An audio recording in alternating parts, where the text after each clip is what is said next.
El coche del silencio. La madrugada caía lentamente sobre Santa Lucía, un pueblo que parecía congelado en el tiempo. Sus calles adoquinadas crujían bajo los pasos de los pocos madrugadores, mientras las campanas de la iglesia daban las 6. En la esquina de la calle principal, frente a un taller con el letrero oxidado que decía Mecánica Ernesto, dormía un coche que todos conocían y que nadie respetaba. Era un sedán azul marino, modelo de los años 70, con la carrocería despintada por el sol y el paso de los años. El metal mostraba cicatrices de óxido, las llantas lucían gastadas, y en una de las puertas aún quedaba el golpe de un choque antiguo. Una de sus luces traseras estaba parchada con cinta adhesiva, y el interior, visto a través de las ventanillas empañadas, parecía tan viejo como los recuerdos que lo habitaban. Ese coche pertenecía a don Ernesto Gálvez, un hombre de cabellos blancos y piel curtida por décadas de trabajo en motores. Había sido mecánico toda su vida, conocido por arreglar desde motocicletas descompuestas hasta camiones de carga que los demás daban por perdidos. Pero lo que más llamaba la atención era que, mientras reparaba autos ajenos con maestría, el suyo permanecía inmóvil frente a su taller desde hacía más de 10 años. Los niños del pueblo habían hecho del coche su blanco favorito de bromas. Pasaban corriendo y gritaban: «¡Ese carro está muerto! Ni empujándolo sube la calle». Algunos incluso lo bautizaron con un apodo cruel, el Fantasma Azul, porque, según ellos, solo servía para ocupar espacio y asustar con su aspecto desgastado. Los adultos no eran diferentes. Cuando Ernesto aparecía en la tienda del barrio, siempre alguien soltaba un comentario sarcástico. «Maestro, ¿y pa, cuando le mete mano a su nave? Usted puede revivir camiones, pero ese cacharro, ese sí no tiene remedio». Cada burla iba acompañada de carcajadas, y aunque otros mostraban algo de compasión, la mayoría pensaba lo mismo: ese coche nunca más volvería a encenderse. Lo que nadie sabía era que don Ernesto guardaba un secreto. A lo largo de los años, había trabajado en ese motor como si fuera un laboratorio privado. No lo hacía de día, cuando todos lo veían, sino de noche, cuando el silencio cubría el taller y solo se escuchaba el tic-tac de un viejo reloj de pared. Sustituía piezas comunes por otras que él mismo fabricaba, adaptaba engranajes imposibles y ajustaba mecanismos con la precisión de un relojero. No quería que nadie supiera qué había dentro de ese capó. Para Ernesto, el coche no era un trasto viejo, sino el legado de su padre, que lo había comprado de joven y lo había conducido en los mejores años de su vida. En ese vehículo habían viajado juntos por carreteras polvorientas, habían cargado maletas y sueños, y hasta había servido como refugio en noches de tormenta. Cuando su padre murió, Ernesto juró que nunca dejaría que aquel coche terminara abandonado como chatarra. Un domingo al mediodía, mientras el pueblo se reunía en la plaza después de misa, el coche volvió a ser el centro de atención. Esta vez, el protagonista de las burlas fue Lucas, un muchacho arrogante de unos 20 años, siempre acompañado de un grupo de amigos que lo animaban en sus bromas. Lucas pasó frente al taller, se detuvo frente al coche y alzó la voz para que todos lo escucharan. «Miren nada más este montón de fierros. ¿Cuántos años lleva aquí? ¿20? ¿30? Seguro ni el Espíritu Santo lo arranca». Las risas estallaron entre los curiosos. Varias personas se acercaron, algunas por curiosidad, otras solo para ver si el viejo respondía. Don Ernesto, sentado en su silla de madera junto a la entrada del taller, observaba en silencio, con la mirada fija en el coche como si las palabras de Lucas no le afectaran. Pero el joven insistió, con esa necesidad de atención que lo caracterizaba. «Vamos, don Ernesto. Usted siempre presume que sabe de motores. ¿Por qué no arranca este de una vez y nos demuestra que no está tan acabado como parece?» Los murmullos crecieron. Algunos vecinos sacaron sus teléfonos para grabar, convencidos de que tendrían un video divertido, el viejo Ernesto intentando arrancar su coche inútil, sudando en vano, mientras todos se reían. El anciano se levantó despacio, con la calma de quien no tiene prisa. Caminó hacia el coche, puso su mano sobre el capó y lo acarició como si fuera un animal dormido. El murmullo cesó. El gesto tenía algo solemne, casi sagrado. «Dicen que este coche no arranca», dijo Ernesto, su voz grave y serena, proyectándose entre la multitud. «Pero ustedes solo conocen lo que ven por fuera. Hoy, les voy a mostrar lo que hay adentro». Un silencio pesado cayó sobre la calle. Incluso Lucas, que segundos antes se reía, tragó saliva.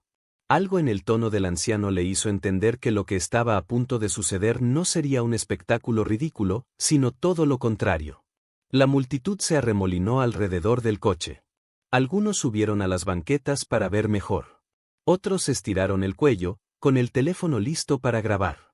Nadie lo sabía aún, pero estaban a punto de presenciar un momento que quedaría grabado en la memoria del pueblo.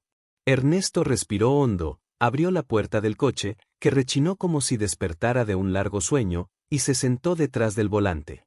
El aire se llenó de expectación. Los más jóvenes no podían creer lo que estaban viendo. El viejo iba a intentar encender al fantasma azul después de una década de silencio. El rugido del fantasma azul. El sol del mediodía caía fuerte sobre las calles de Santa Lucía, iluminando los rostros expectantes de los vecinos que se habían reunido frente al taller de don Ernesto. La noticia corría de boca en boca. El viejo mecánico iba a intentar arrancar su coche fantasma. Nadie quería perderse el espectáculo. Los murmullos crecían. Los niños se subían a los hombros de sus padres, los adolescentes levantaban sus teléfonos para grabar cada segundo, y los más viejos se cruzaban de brazos, convencidos de que no habría nada nuevo bajo el sol. Ese carro no arranca ni con milagros, murmuró uno. Va a ser la risa del año, agregó otro. Pobre viejo, todavía no entiende que ya todo eso pasó, dijo una mujer, negando con la cabeza. Dentro del coche, don Ernesto acariciaba el volante con manos firmes, aunque temblorosas por el peso de la expectativa. El interior olía a cuero envejecido y aceite, un aroma que para él era como el perfume de los recuerdos. Cerró los ojos un momento, como quien hace una plegaria silenciosa, y murmuró para sí. Vamos, viejo amigo, es hora de despertar. Los dedos del anciano buscaron la llave que llevaba colgada al cuello en una cadena gastada. Era la llave original, aquella que su padre le había entregado décadas atrás con un consejo que nunca olvidó: un buen motor siempre responde a quien sabe escucharlo. Con un movimiento pausado, colocó la llave en el encendido. El sonido metálico del clic resonó en la cabina como un disparo en medio del silencio. Afuera, la multitud contuvo la respiración. Nadie hablaba, nadie se movía. Hasta las palomas que solían revolotear por la plaza parecían haberse detenido. Ernesto giró la llave. Un quejido ronco salió del motor, un ruido seco, como de algo que intenta pero no logra despertar. Hubo un murmullo inmediato en la multitud. ¿Ven? Les dije, está muerto. Ni el diablo revive eso. Pero Ernesto no se inmutó. Giró la llave una vez más. Esta vez, el coche respondió con un rugido más fuerte, un chasquido que resonó como un trueno lejano. Los ojos de los curiosos se abrieron, y algunos dejaron escapar un SHHH, para que nadie interrumpiera. El anciano apretó el volante, como si le transmitiera fuerzas al vehículo.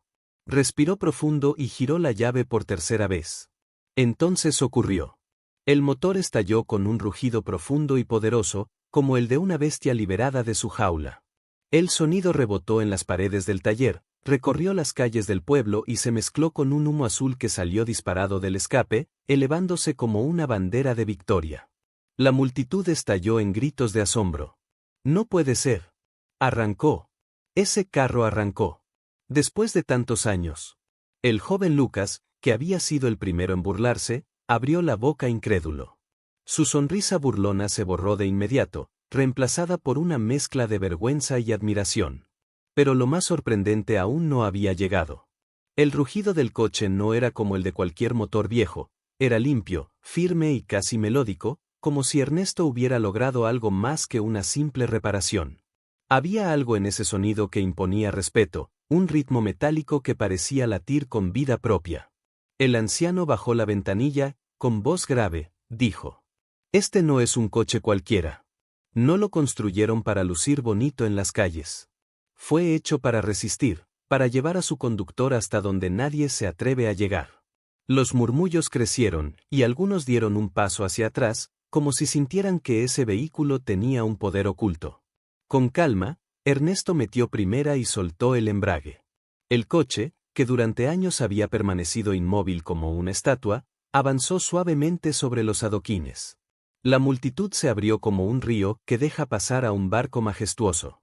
Las miradas lo seguían mientras el fantasma azul recorría la calle, no como un montón de fierros oxidados, sino como un coloso renacido. Cada metro que avanzaba era una bofetada a las burlas, una prueba viviente de que la fe y la paciencia podían vencer al tiempo. Los niños corrían detrás del coche, gritando y riendo, como si persiguieran a una leyenda hecha realidad. Los adultos lo miraban con respeto renovado, algunos incluso con lágrimas en los ojos al recordar los viejos tiempos en que también habían soñado con viajar lejos en un auto así. Lucas intentó recuperar su arrogancia y gritó: «Va». Solo lo encendió. «Seguro no pasa de la esquina». Pero antes de que terminara la frase, Ernesto aceleró y el motor respondió con un bramido que hizo vibrar los vidrios de las casas cercanas. El coche dobló la esquina con elegancia, dejando atrás una estela de humo azul y un pueblo entero en silencio, contemplando lo imposible. Don Ernesto sabía que ese momento no era solo una victoria personal.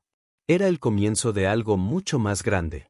Porque lo que escondía bajo el capó no era simplemente un motor restaurado, sino una pieza única, diseñada y modificada durante años de trabajo secreto. El fantasma azul no había vuelto a la vida solo para callar burlas. Había regresado para cumplir un destino que muy pronto el pueblo entero conocería. El rugido que nunca olvidaron. El aire de la pista se había cargado de expectación. La gente no podía dejar de mirar aquel viejo coche azul, oxidado en las esquinas, con la pintura cuarteada y los faros empañados por el tiempo. Era un vehículo que parecía más un recuerdo olvidado que un competidor real. Algunos incluso lo señalaban entre risas, como si su mera presencia fuese un chiste dentro de un evento que exigía perfección, potencia y modernidad. Pero cuando el protagonista giró la llave, lo imposible ocurrió. El motor, que minutos antes había sido objeto de burlas, rugió con una fuerza que estremeció el suelo. No fue un ruido cualquiera, era un rugido metálico, grave y poderoso, como si el coche hubiera estado guardando toda su furia para ese instante. Los presentes enmudecieron. Nadie se movía, nadie respiraba, solo los latidos del motor llenaban el silencio. Con una sonrisa apenas perceptible, el conductor pisó el acelerador. Las ruedas giraron con tal violencia que levantaron polvo y dejaron una estela de caucho marcada en el pavimento. El viejo auto, que muchos creían incapaz siquiera de encender, salió disparado hacia adelante con una fuerza descomunal. Los coches más modernos, los de diseño impecable y tecnología de punta, quedaron atrás como simples espectadores de una escena que no podían comprender. El rugido acompañaba cada movimiento, como si el coche estuviera gritando su venganza. Las carcajadas que minutos antes habían llenado la pista se habían transformado en susurros incrédulos. Algunos no podían creer lo que veían. Aquel amasijo de metal oxidado estaba dominando el asfalto como un rey olvidado que volvía a reclamar su trono. Las miradas ya no eran de burla, sino de respeto. Cada curva que el conductor tomaba, cada aceleración en la recta, demostraba un control absoluto. El coche viejo no solo funcionaba, estaba vivo, desatando una energía que ninguno de los presentes podía explicar.